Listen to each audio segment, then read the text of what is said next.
Welcome to the University of Rochester Fairbank Lecture Series. My name is Terry Gurnett. I'm the Associate Athletic Director, and it's my distinct honor and pleasure to welcome you and to welcome our alum, Ron Thomas, back to Rochester. And tonight he'll be speaking about the night Rochester changed the NBA forever. We appreciate you joining us on this snowy evening. Ron began his sports writing career covering high school sports for the Rochester Times-Union in 1973.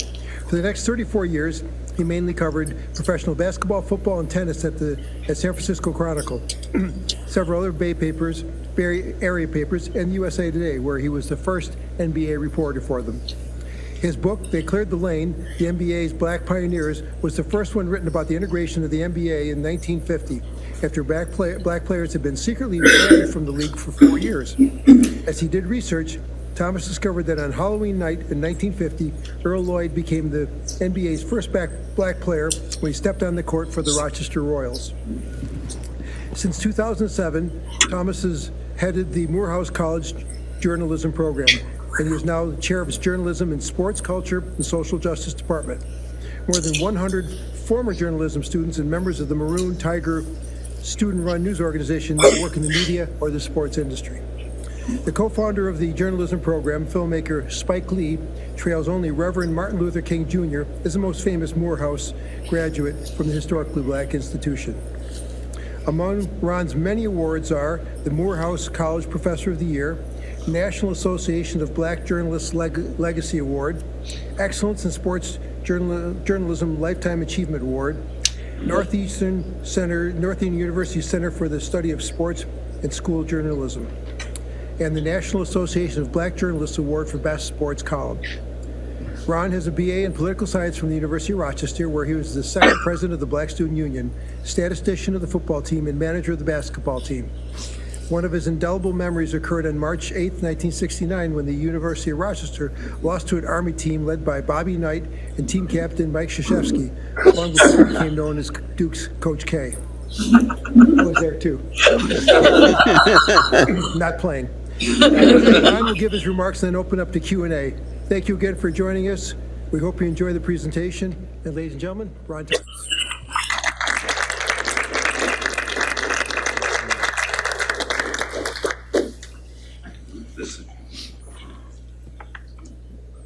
Well, good evening. I certainly appreciate you all coming out here. I grew up in Buffalo, so I know that during times like this, just deciding to leave the house. So I appreciate getting through the snow or whatever you had to arrive here. It certainly is a lot of fun to get a chance to do a presentation here at U of R, particularly a sports presentation, because this is where my sports journalism career started without the journalism part. I grew up in Buffalo, and my dad was a huge sports fan. He grew up in Georgia, and so he used to live on the East Coast. He worked on the railroad, and he had seen some of the great players in the Negro Leagues, and just grew into a big fan. So he used to take my brother and me to Buffalo Bison games, and then Buffalo Bills games, and then we go to a Bills game, and then we come home and watch the second game of the doubleheader, and we're just fanatics. So when I came here, I thought I would take journalism until I found out they didn't have any journalism courses. So I sort of pieced together sports with being the manager of the basketball team for a year, hanging out with my friends. Jackson Collins and Billy Staten played on the team, and we used to go to Pat and Sandy's Pancake House, and we would sort of be like the ESPN commentators now, break down the game and all that. So I learned a lot of basketball strategy from them, and I also was the statistician for Ron Roberts, who I know is here because I spoke to him. He was the sports information director, so I was one of his football statisticians. And Ron, I did it because I really liked you I really loved football, but what I thought was the best thing about that job was the chocolate brownies with nuts. So I got my sports in that way. In a couple classes, I was able to do some stories related to sports. But after working at Rush Reed's library, unpacking boxes of magazines, remember that magazines? Yes, you got paper magazines. And then I went to Northwestern and got a master's in journalism. And I got all of my journalism training from Northwestern. And during that time, I got in the class, we had a sports writing class. And in that class, we all had assignments. Well, mine was Big Ten basketball. And I didn't realize at the time what a big deal that was to start your career covering Big Ten basketball. So if you remember Jim Brewer used to play for Cleveland. He was at University of Minnesota, and just some great talent I saw right from the beginning. And I think that's another reason why I decided to have a career in sports. So I went from there. Is that me? Okay. So I went from there to covering sports outside of Rochester at the Rochester Times-Union. Penn Yan and the Canandaigua Leroy game was one of my favorites. And it was a great start to a career. And I don't know if my sports editor is here. His name is Frank Carden. Well, this is his 88th birthday, so his kids, who were in their 60s, took him out to dinner today. But it was a great start to a career, and it's a big reason why I'm here. So I want to start out with just talking about my book. I'm going to read from part of it. I've got the clickers, so we've got, I think, some really interesting photos to show you, and I'll read you some little quotes from my book, and hopefully leave time for Q&A also. So let me get my clicker so I don't forget it. Okay. All right. So mentally, I'd like you to transport yourself back almost 74 years in time to October 31st, 1950, which was Halloween night, when you and a friend have gotten together for dinner at Eddie's Chop House before the first game in the 1950-51 season. Like fans everywhere, you're debating which team is going to win the championship, and it's not an easy choice. Like always, you say, those Minnesota Lakers are a dangerous threat with George Mikan, a gigantic at that time, 6'10", 245-pound center, whose eyeglasses and elbows as sharp as nails distinguish him from all other big men. But, your friend points out, what about those New York Knicks with tricky Dick McGuire at point guard and the rugged forward center Harry Gallatin damaging people in the paint? And it's just unfortunate that one of their best players, Karl Braun, was in the Army because this was during the Korean War.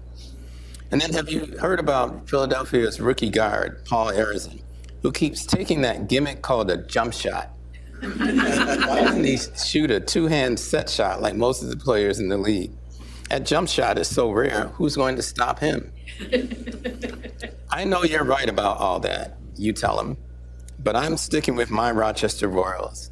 They've got incredible big men in Arnie Rison and Jack Coleman, and the best backcourt in the world with Bob Davies, Bobby Wanzer, and Red Holtzman. Yes, that's Red Holtzman, the coach of the Knicks, who won the championship, one of the greatest teams ever. Rochester's been a basketball power for so long, I've got to put my money on them, you would say. Now, I admit that was an imaginary conversation, but I was not hallucinating. Little metro Rochester, New York, with its small 400,000 metro population, arguably had been the dominant team in pro basketball since it joined the National Basketball League in 1945. Led by brash founder and coach Les Harrison, the Royals had previously won the NBL championship for twice, and after the almost new Basketball Association of America, seeking star players, enticed the Royals in 1949, they immediately became a threat to win another championship under the league's new name, the National Basketball Association.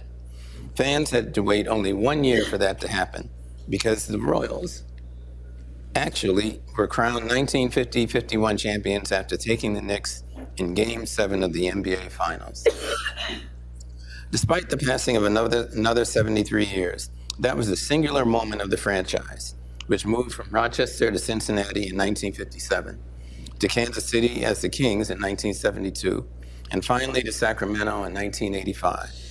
But Rochester's deepest imprint on the history of the NBA occurred during the real Halloween night of 1950, when the Royals opened the season against the Washington Capitals and the first black player to play in an NBA game. He was 6'6" rookie Earl Lloyd from West Virginia State. And unknown to him, his 6 points and 10 rebounds that night broke NBA owners' four-year-old secret ban against black players.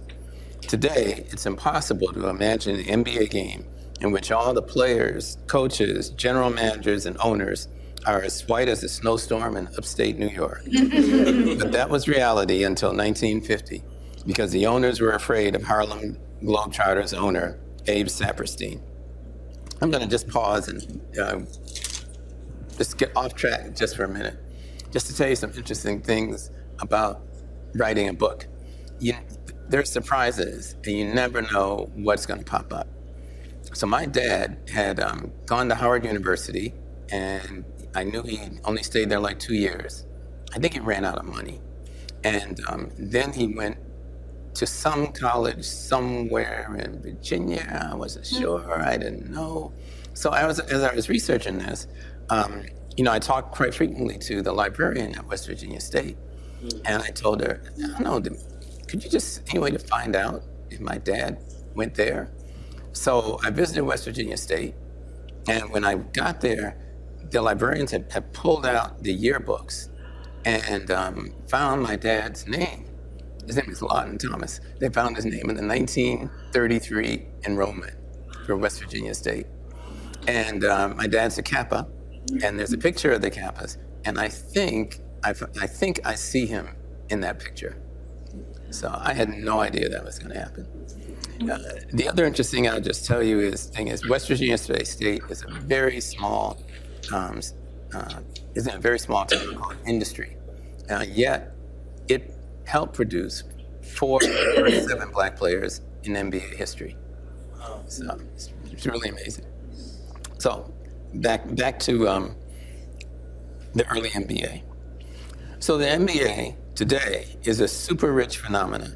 In October, the New York Times reported that Disney and Warner Brothers Discovery are paying the league $24 billion over 9 years in TV contracts. Star players like Jason Tatum and Luka Doncic are admired around the world, generating an incredibly loyal fan base. But in 1946, the league was not founded because the public was pleading for more exposure to pro basketball. In fact, college basketball far overshadowed the pros. Instead, the NBA was founded because 10 of its 11 owners, also owned National Hockey League teams and their arenas. And when the season ended, all those seats in all those arenas in major cities mostly were empty. And the Basketball Association of America was formed to occupy those seats. The problem was, hardly anyone paid attention. The Philadelphia Warriors didn't average 5,000 fans per game until their 8th season.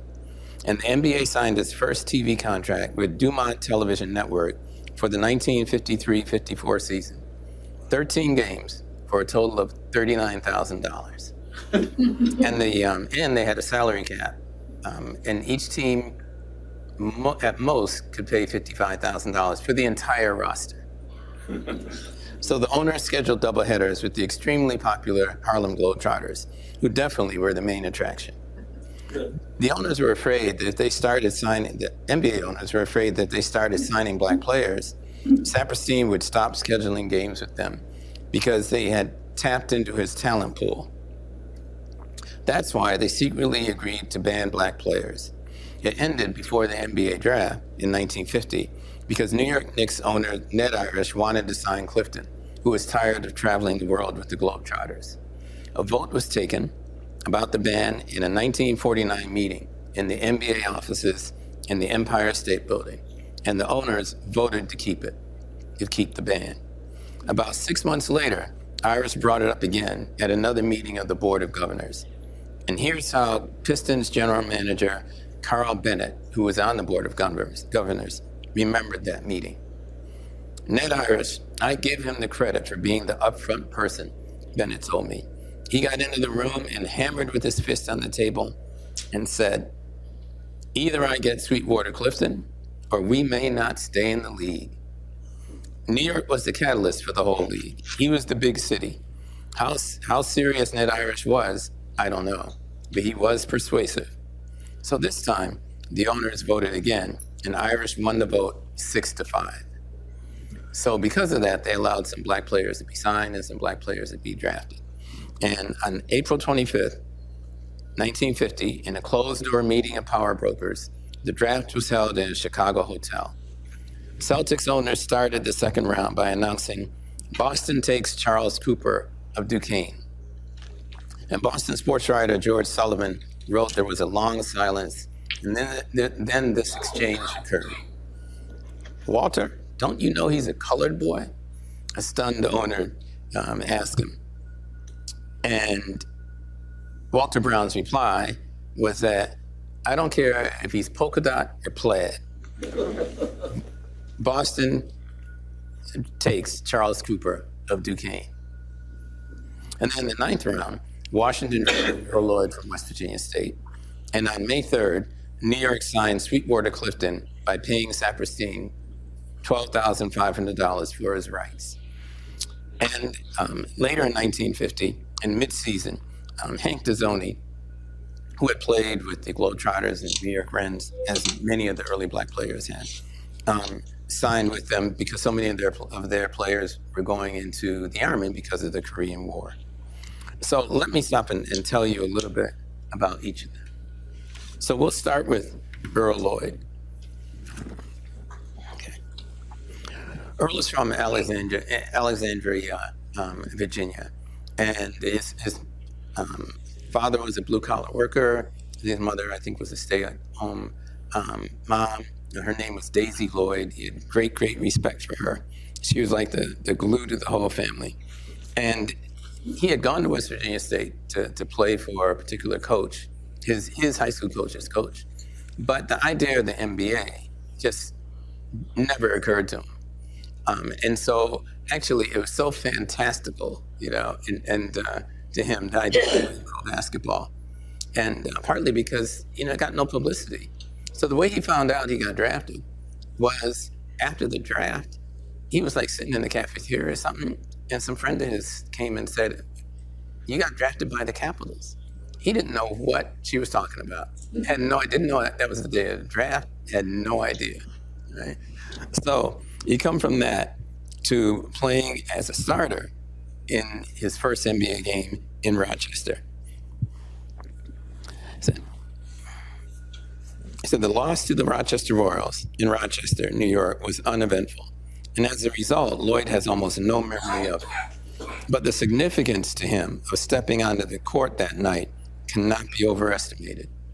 For me to come from that kind of very segregated background in Alexandria, Virginia, go to a small black school and be the second black guy ever drafted to go to the pros, and to go to a training camp and start the season, when they call the starting lineup and you run out there, that's, and they struggle to describe his feelings, that's not important to a lot of people. But considering this situation, that's real important. So the only other memorable event that night occurred after the game, which went into the scorebooks as an 8-point loss. All I can remember is Bones McKinney, the coach, called us to his room. And I came from a school where we might have lost 10, 12 games in 4 years. I said, oh no, we're gonna catch hell. So we walked in this room and Bones is sitting there. He had a tub full of beer and pop. So I was kind of shocked. I said, damn, what do they do if you win? But he had a bunch of young kids. He must have had 5 rookies. I think he was taking some pains to say, this is your first game. We've got 81 more to go, so don't even worry about it. The next night, the next game he played for the Capitals was played in Washington, and because he had grown up in Alexandria, it was great because his friends could come and his family could come to see him play. And so one of the things he found out after the game was told to him by his mom, Daisy. So he says, "There's two white guys behind her in the stands, and one of them asked the other guy, 'You think this Negro can play any basketball?' My mother turned around and looked them right in the eye. Trust me." I'm using Negro because we're, polite company here. He says, "Trust me, Negro can play." Some people said, "Why didn't you get upset?" And she said, "Well, they had to be ignorant because in 1950, there were no tokens. If they have a black player starting on a team in 1950, the one thing you know about him is that he can play. At least he can play better than the guys on the bench." So Earl had a great career and played about 8 years and was one of the early black coaches in the NBA and was the first black player to play on an NBA championship team with Syracuse in 1955. Yeah. So where is my clicker? And this is the statue that's been erected at West Virginia State of Earl in the year 2014. And the next thing I just want to talk about is Chuck Cooper.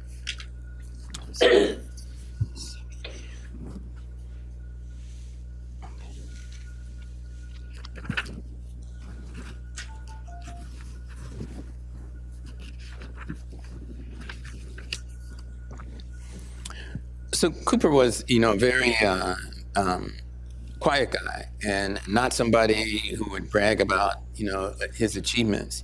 But he was really proud of the fact that he had been drafted in the first black player to be drafted in the NBA. And I think it's the importance of it to him sort of represents part of the cultural divide between white people and black people. If black people go for a job interview and they walk into, and they're going to meet 6 executives from the company. So, the first thing we're going to notice is how many people of color are in this room. They're not going to say anything about it. They're not going to question anything, but that's the first thing you notice. And so white people who are big basketball fans probably weren't thinking at all about, boy, when are they going to have a black player in this league? But black people were, and black newspapers were. And so some of my best information came from the black newspapers. They, columnists would write columns about who's going to get a shot this year, who's going to get a chance. Is it going to be Sweetwater Clifton, who was known from the Globetrotters, or this guy and that guy? So when he finally got drafted, that was something that was thrilling to him because he knew that it was about more than him. And I'll just show you this quote. And Cooper was absolutely thrilled to be chosen by the Celtics. He was very, very happy about it, said Patsy Jane Ware, who was dating Cooper at the time and became his wife in 1951. Not only happy, I think he was very, very proud that his abilities had been recognized. It certainly was an honor. No other black person had been drafted by an NBA team. He was proud of his achievements and that this had happened for him. Another interesting thing about Cooper is he joined the team in 1950. He joined the Celtics. So the Celtics have been, now they're like the legendary Celtics, right? But before them, they were like the worst team in the NBA. And part of the reason was because the owner, Walter Brown, was from New England. And he had this affinity for players from New England. So he kept drafting players from Boston College and UMass and so on and so forth. And it was really, a nice gesture, but they were terrible. So he finally decided to get serious about this. And so in 1950, he drafts Chuck Cooper. Also, one of the teams folded, and through a trade after that, they ended up getting Bob Cousy, one of the greatest point guards ever.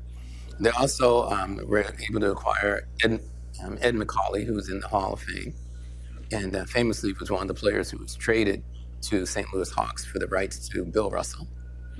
And so all of that And then also he had just hired Red Auerbach as his coach. So there's great historical significance. I mean, Cooper helped turn the franchise around. Yeah. And you'll see a picture of Cooper here with Red Auerbach getting ready to send him into a game. Yeah. And then the next, Sweetwater Clifton.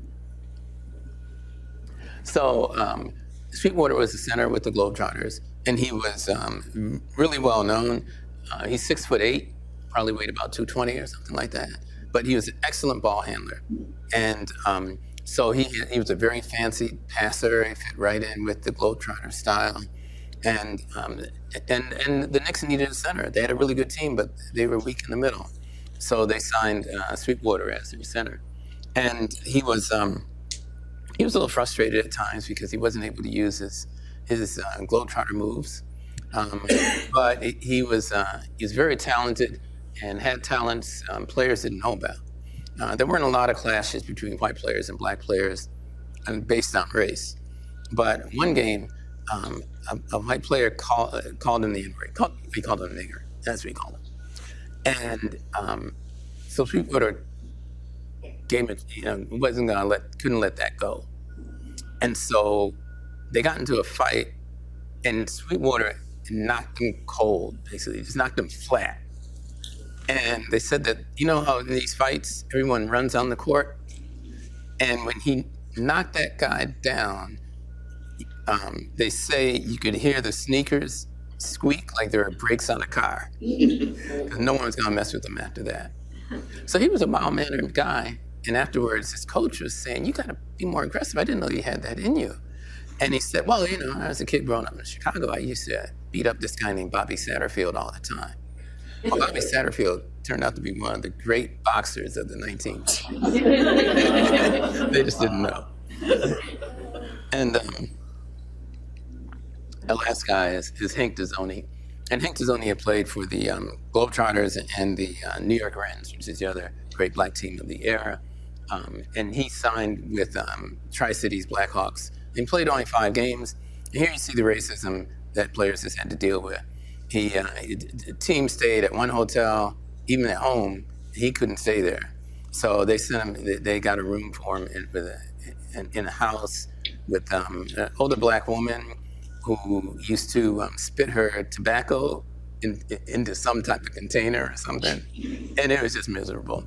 So he was mad about being the racial discrimination. He was mad about where he had to live, and he quit. After 5 years. After 5 games. And that was the end of his NBA career. You'll hear most of the time when people talk about the players that integrated the NBA, they talk about Cooper and Lloyd and Clifton, and they leave him out. But particularly considering why he left, I think we should talk about the first 4, not the first 3.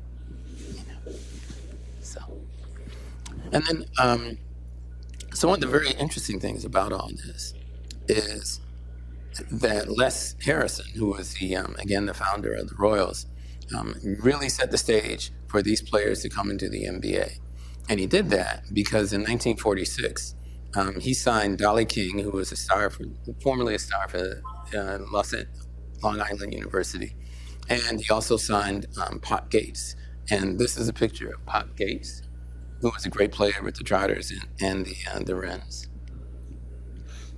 And this is Dolly King, who joined the Royals. I think he joined them during the year. So I think in 1946 was when he actually joined them and helped them win a championship. Yeah. And he's a famous player. I mean, really a distinguished player because he's probably the only player who ever played in Yankee Stadium and Madison Square Garden on the same day. He played. This is an era where players often played multiple sports, and so he played for the football team during the day at Yankee Stadium, and then he played for the basketball team in basketball in Madison Square Garden the same day. And I knew Dolly King, or I was introduced to Dolly King when I was a kid watching games, and he was the first black referee I ever saw. He used to ref college games in the Northeast. So. So why would Harrison stick his neck out when most other owners wouldn't dare sign a black player? And in fact, he had signed King and had the rights to Pop Gates. And he was talking to the owner, Ben Kerner, who was the owner of the Buffalo Bisons team at the time. And he said, Ben, why don't you sign some black players? And so they talked about it. And basically what they decided was because Les Harrison had the great backcourt, he didn't need a guard, but he needed a forward, a rebounder. So he basically gave his rights to Pop Gates, to Ben Kerner, so they could sort of bond together as they went through the discrimination of not being able to find hotel rooms for their black players and other things, getting booed by crowds and stuff like that. But why did he do this? And I posit maybe he had an insatiable desire to win, like Red Auerbach, or maybe it was his maverick personality that drove him. He certainly was not going with the flow, said Dave Oker, the former coach and player and assistant athletic director here at University of Rochester. He did his thing. So Harrison had grown up and loved basketball. He started out selling vegetables and with a horse and wagon first as transportation, and then with the truck. And but then in 1923, when he was only 19, he started his team called the Seagrams, and he played, and he had a coach, and he was promoted. And Dave Oker, who is, I guess I interviewed him. He's not here today, but when he was 10 years old, he remembers seeing Harrison play, and he just doesn't really know. But I think it partly was that Harrison just wanted to win, and he would do anything to get that accomplished. So I also wanted to point out that Les could be really prickly, and Scott Petoniak, who used to write for the Rochester DNC, Scott.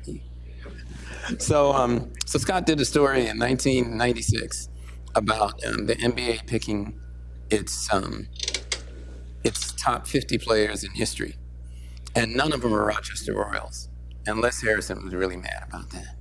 So he says, Tiny Archibald, who was one of those who was chosen, he couldn't carry Bobby Davies' jockstrap. I do remember that. There was one year where Tiny averaged over 30 points and double figures in assists.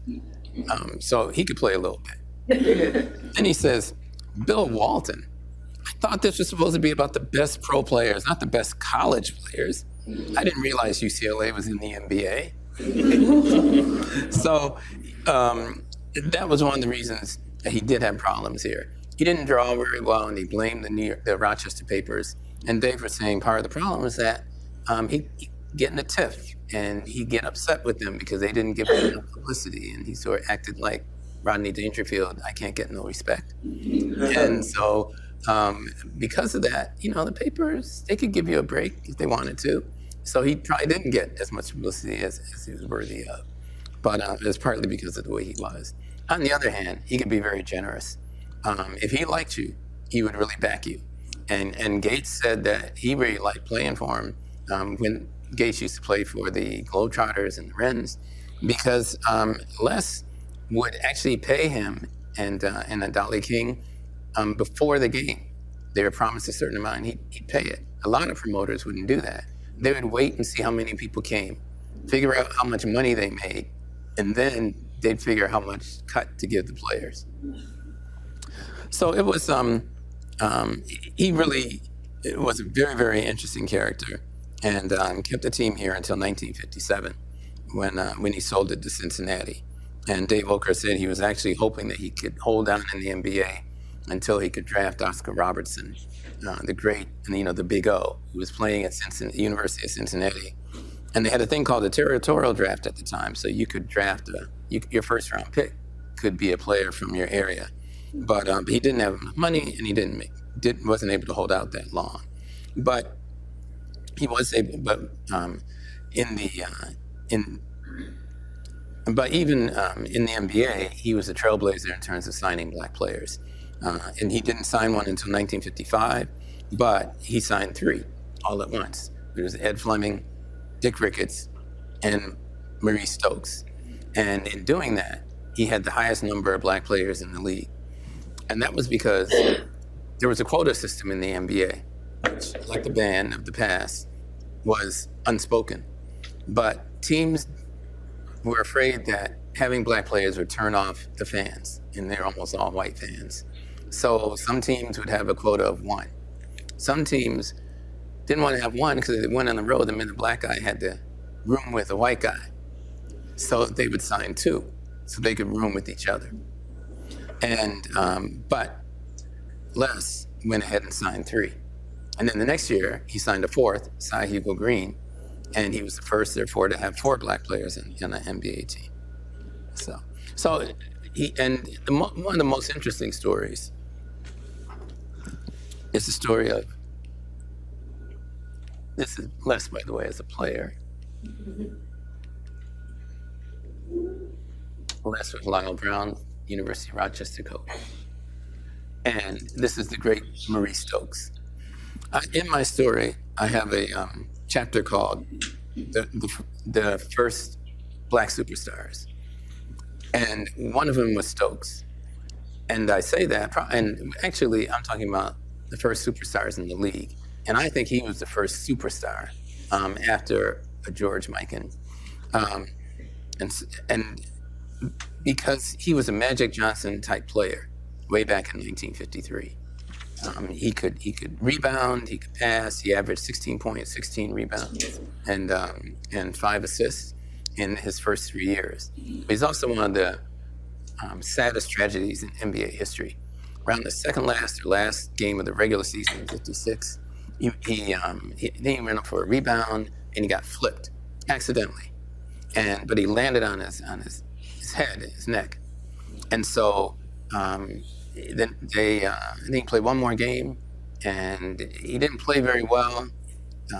Didn't feel well after the game, and he was telling his teammates, as they were waiting for their plane from Detroit, about how badly he felt. And they said, "Well, why don't you just go see a doctor?" He said, "I'll fly back to Cincinnati and I'll do, and I'll see a doctor then." So when the plane got in the air, there was this change in air pressure, and it turned out that he had suffered a brain injury, and he almost died. One of his teammates gave him the last rites on the plane, and the plane eventually, did land in Cincinnati. And he, I can't remember. I'll have to look it up here exactly what the name of the illness he had. But he was never able to live on his own. He never was able to live on his own outside of the hospital, and he lived until he was 36, and then he died. But everybody loved him so much, partly because he never got down on himself. This is him with Jack Twyman, his former teammate with the Cincinnati Royals. Twyman became his guardian once he was in the hospital and handled all of his business affairs and created a great charity game up in the Catskills and raised money for him and other indigent and disabled players. But the smile on his face, despite all of this, sort of symbolizes Maurice Stokes and why people loved him so much. So much so that the little college he went to, St. Francis College in Pennsylvania, has a cemetery for the priests and nuns who died and him. They buried him in the cemetery. So he's one of the great stories of the NBA. I want to close by just mentioning that we've talked about some of the heroes and some of the wonderful things that happen to players, and all that's true. But I don't want anybody to leave thinking that this was always a wonderful experience for the players. It was Earl Lloyd had a very good career with Syracuse, but he went up and eventually told the owner, Danny Bison, that he wanted to leave. And the reason was another star on the team was Dolph Schayes. And Schayes was a great scorer. He's in the Hall of Fame. And he played one forward spot and Earl played the other. So Earl knew that he wasn't the scorer that Schayes was. So Earl accepted the role of being a defensive player and defending the toughest player on the court so Schayes wouldn't get in foul trouble. But I think it was about his 6th or 8th year with Syracuse. There was an argument between him and Shays, and the owner, Danny Bison, favored Shays, and Earl thought that wasn't right, and he also felt it was partly racist. So he asked to be traded to Detroit. Yeah. So it was sort of a bitter end to his time there in Syracuse.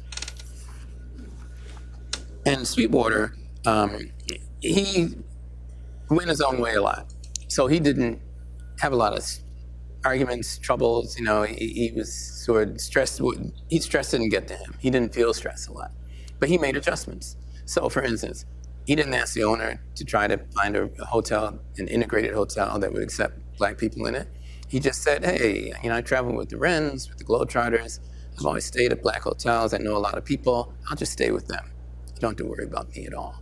And that's the way he handled, the racism of the time. Yeah. Hank Tazzone, I told you about. And Cooper, to me, is sort of the tragic figure in this book.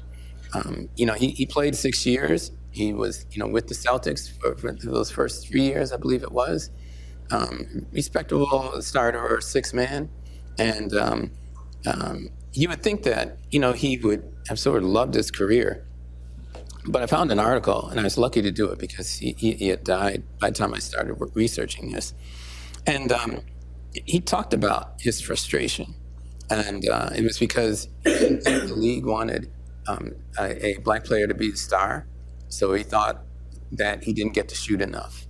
A lot of times when teams played exhibition games, they played in the Deep South. And it was, he stayed in some terrible places. Once he had to stay in this hotel that was in a really dangerous spot. And somebody tried to break in his room, and he had to push the dresser drawer in front of the door to prevent that person from breaking in. And he also felt that players are paid so badly. His initial salary was $7,500. So for all those reasons, it was frustrating. And in this article in Pittsburgh Magazine, he talked about that. And he said, people say I look pretty good for 50, but all the damage done to me is inside. That's where it hurts. I realize now I didn't have the temperament for what I had to do. My difficulties were internal, inside of me and inside of the system that prevailed in basketball. Players are supposed to be, if not subservient, then at least subordinate to the whims of management. People don't know and couldn't give a damn about the pressures on a man performing in front of thousands of people each and every night. So he went on to be a social worker in Pittsburgh. He worked for a bank, and he was highly, highly respected. And he said, I have never missed basketball. I miss the strength, endurance, and agility of my youth, but not the game itself. Right now, I'm in a much better position in the bank, better than ever before, a position where people recognize me and my accomplishments, not because of my color, but because of what and who I am. At the bank, they listen to my recommendations and often follow them. It is a better life because I am not subservient to the system. I am part of it. So I'll close with that. And I'll take any questions you have. Yeah, I know we have a few minutes.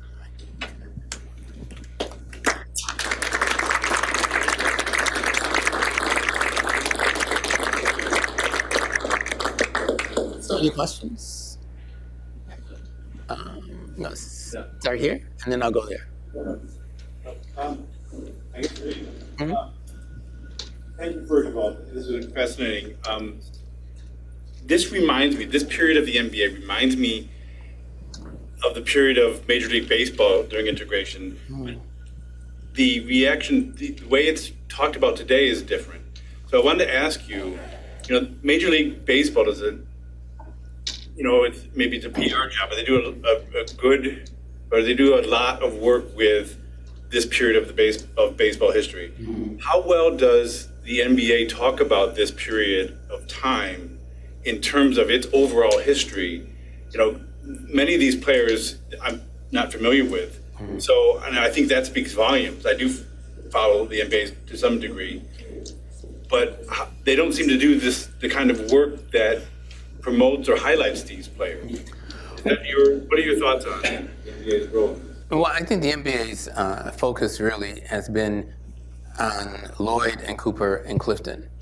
So I know they talk to the younger players. They've had speakers come and talk to younger players about this history, and also about 5 years ago, they were inducted into the Hall of Fame. The three were inducted into the Hall of Fame as contributors to the league. So there has been more attention paid to their particular careers, but not necessarily to the era. Okay, and you were next. Yeah. Question for the recording. Oh, sure. Okay. Not the next one. Ron, I'm going to take it back to the U of R. And thanks for reminding me about the brownies. I forgot all about that. So you said that, because they didn't have journalism, you talked to the basketball players. I know you were the manager and kind of recap games. Just who were the players back in that 70s? Was that Eric Fass and that crew? Who were some of the players at the U of R that you interacted with? Well, Eric Fass was the best player on the team. He was tremendous. He averaged about 22 points per game, and he had a very odd style. It was it reminds me of this. Just popped in my head. The Jokic, the center, sort of like him. I mean, he was, Jokic probably weighs 280, and Eric probably weighed 185. But Jokic seems to play in slow motion, and Eric seemed to play like that. I mean, it seemed like anybody could guard that guy, but they couldn't. And he shot from way up here, so it was really hard to block his shot. So he was the best player on the team. Jackson Collins, who I mentioned to you, one of my best friends. Jackson was a rebounder and shot blocker. He and Billy had gone to Brooklyn Tech in New York, and they grew up playing New York ball.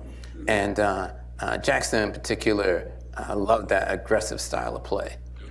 So he's the type who then would maybe block your shot and glower at a player or something like that, or say something to him that the referees couldn't hear.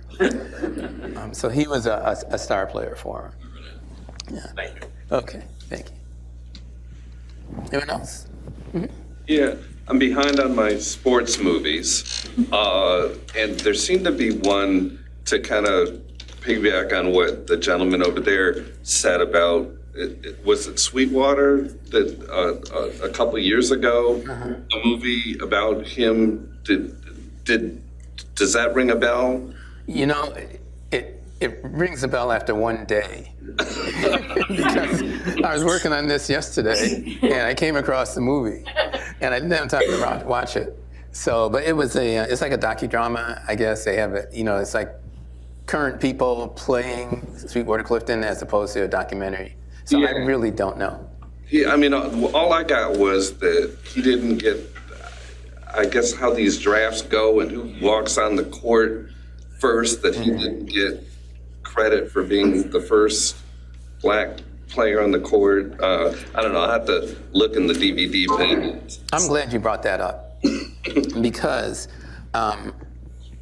it's often said that Sweetwater was the first black player signed in the NBA. Now, I don't think that's true. At least my research doesn't show it. Okay. And here's why.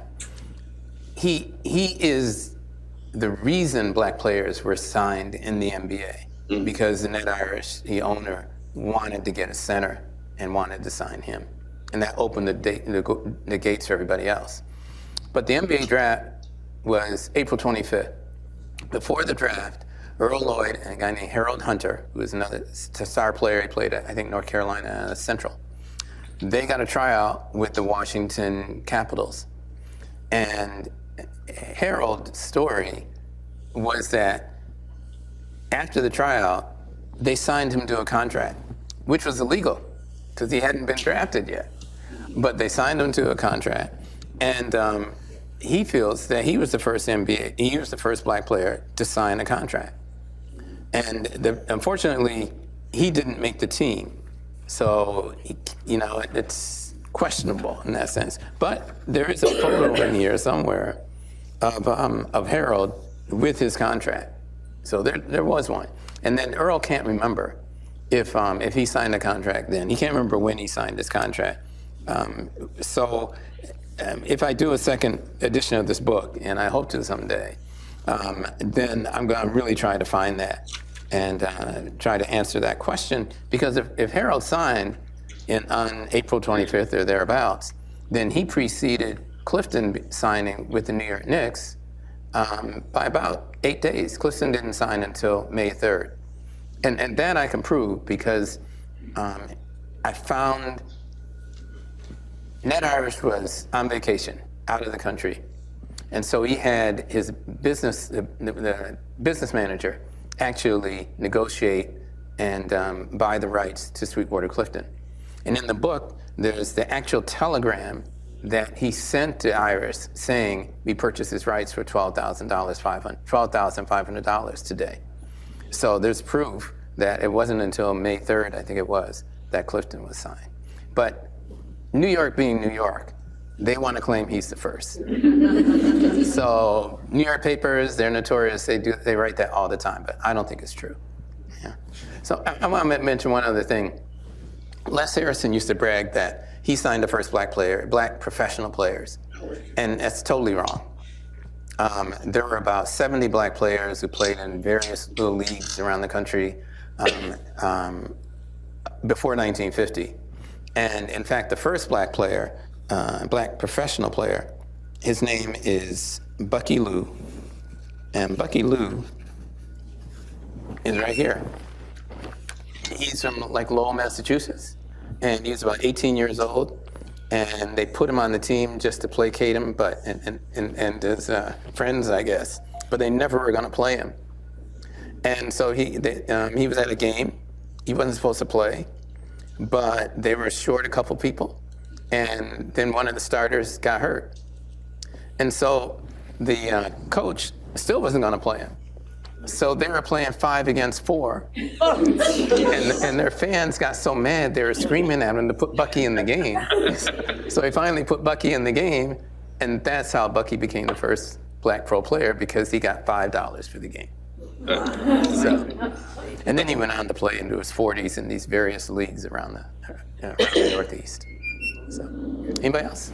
Yes. Was there an equivalent in basketball to the Negro League in baseball? The question was there an equivalent in basketball to the Negro Leagues in baseball? No. Actually, there were just 2 teams that had black players, and they were black teams. They were the Harlem Globetrotters and the New York Wrens. And they played at the same era, in the 20s, 30s, and 40s. I think they were well known as barnstorming teams going all around the country and playing, and they would play against local teams. But the Globetrotters, because the games are so lopsided, they started throwing in their comedy routines because it would slow down the game. Right. So it's a 40-minute game, but they're actually only playing 20 minutes of basketball. They're doing all these tricks and so on, doing the other 20 minutes. And they became famous for that. And so they're very well known, but the New York Rens are not. But a lot of players like King and actually King, DeZoni, and Pop Gates, they all played for both. Just played a few years with one and a few years with the other. Yes? So did you cover at all in the book about Saperstein, what his reputation was? I'm sorry, about Saperstein? Well, the question was, did I cover? Well, what I ran into was the fact that Saperstein was a great Saperstein promoter, and he took care of Abe. He didn't necessarily take care of his players.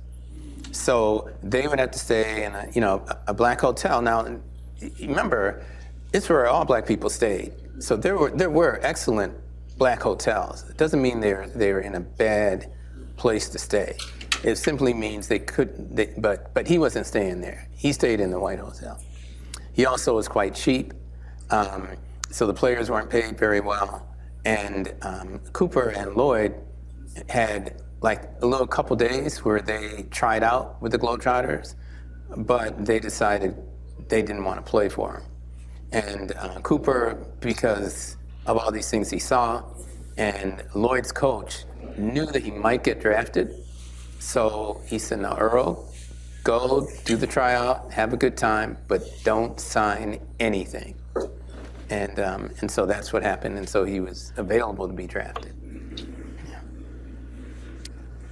One more question. Okay, that's fine. Anybody else? One more question. Okay. Oh, What did your father do for the railroad? for a living? What did your father do for the railroad? Oh, for the railroad. Which one?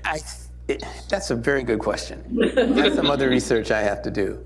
I don't know if he was a Pullman porter, but he had a job similar to that.